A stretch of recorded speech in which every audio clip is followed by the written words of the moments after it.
আজকে আমার ছেলে এবং মেয়ে আমার পরিবার বলতেছে বাড়ি থেকে ফোন করে সবাই তো ঈদের মার্কেটিং করছে, আমরা তো এখনো কিছু কেনাকাটা করতে পারি নাই।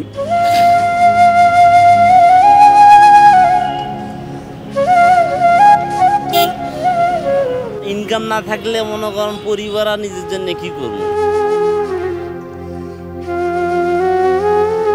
বর্তমান যে ঈদের ইনকাম তাতে ওই ডাল চাল এটা সেটা আনতে আনতে এই অবস্থা টাইট।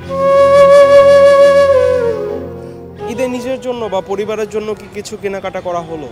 না, আমি এখনো ঈদে পরিবারের জন্য কিছু কেনাকাটা করি না। আজকে আমার ছেলে এবং মেয়ে আমার পরিবার বলতেছে বাড়ি থেকে ফোন করে আমাদের জন্য সবাই তো ঈদের মার্কেটিং করছে, আমরা তো এখনো কিছু কেনাকাটা করতে পারি নাই।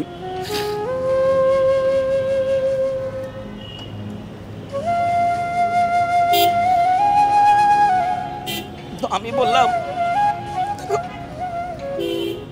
আল্লাহর ইচ্ছা, আল্লাহর কাছে দোয়া করো, যদি কিছু থাকে তো বাবা, আর যদি না থাকে এইবারকার ঈদটা মিস করতে হবে।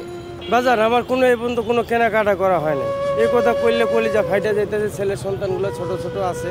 বর্তমান যে ঈদের ইনকাম তাতে ওই ডাল চাল এটা সেটা আনতে আনতে এই অবস্থা টাইট, মানে কোনো কিছুই কিনতে পারি নাই। ওদিকে মেয়ে একটা আছে, বিবাহ শাদী দিয়েছি, 2000 টাকা দিবার নিয়ত করেছি, হ্যাঁ পারতাছি না, নিজেরও নাই ছেলের সন্তানেরও নাই।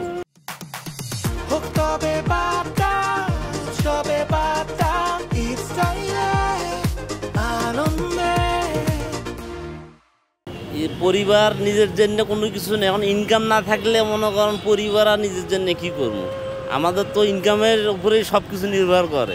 ইনকামে যদি না হয় তাহলে মনে করেন পরিকল্পনা দিয়ে কী করব। জি, এই বিসমিল্লাহির রহমানির রহিম, আলহামদুলিল্লাহ। আমি আমার ওয়াইফের জন্য, আমার মায়ের জন্য, আমার বাচ্চার জন্য আমি এখান থেকে গাড়ি চালা অল্প মানে সামর্থ্য অনুযায়ী যতটুকু পারছি ততটুকু নিচ্ছি। না, এখন আমরা কেনাকাটা করি নাই। কেন করি নাই? আমরা তো আমার গরিব মানুষ, মুখ যে বলা সামনাসামনি এই সময় কেনাকাটা করবো। ঈদের দিনটাই কি করা হয় আসলে? ঈদের দিনেও গাড়ি চলে। ঈদের দিন কিভাবে কাটে মামা, নামাজ কালাম পড়ে আমরা গাড়ি নিয়েই বাইরে হয়ে যাই। ওদিন ফ্রি পাই 2 টাকা আশায় আমরা ওই দিনটাও গাড়ি চালাই। আমরা তো ঈদের দিনেও গাড়ি চালাই। এখন মনে করেন এখন আমাদের কর্মই এটা, পেশায় এটা। ঈদের নামাজ পড়ি, আত্মীয় স্বজন নিয়ে যা আল্লাহ পাক তৌফিকে যেটা খাই পড়ি, একটু এই আর কি ফ্যামিলির সঙ্গে।